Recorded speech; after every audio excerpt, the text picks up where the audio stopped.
খুবই স্পেশাল একটা রান্না দেখাবো, সেটা হলো ফ্রাইড রাইস।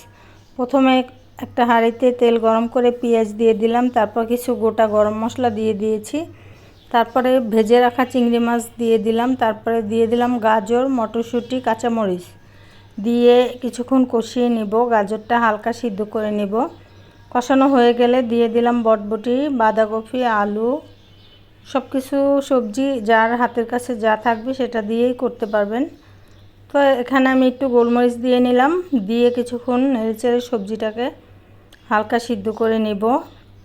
তারপরে রাইসগুলোকে দিয়ে দেব, রাইস দিয়ে তারপরে দিয়ে দেব ডিমগুলো দিয়ে খুব সুন্দরভাবে নেড়েচেড়ে নিব। উপর দিয়ে দিলাম একটা ফ্রাইড রাইসের মশলা, এটা বাণিজ্য মেলা থেকে এনেছিলাম।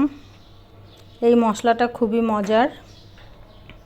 এই রান্নায় আমি 3 প্যাকেট মশলা ব্যবহার করেছি। এখানে বেশি পরিমাণ ফ্রাইড রাইস, তাই আমি 3 প্যাকেট ব্যবহার করেছি। এই যে চিলি চিকেন ছিল আর চাইনিজ ভেজিটেবল, খুবই মজার ছিল খাবারটা আজকের। আপনাদের কেমন লেগেছে অবশ্যই কিন্তু কমেন্টস করে জানাবেন। ভিডিও ভালো লাগলে লাইক কমেন্ট শেয়ার করে সবাই পাশে থাকবেন।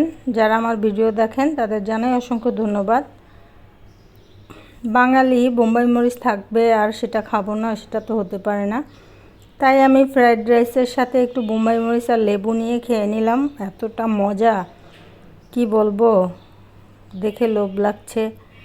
আর চিলি চিকেনটা তো অসাধারণ। সবাই ভালো থাকবেন। আল্লাহ হাফেজ।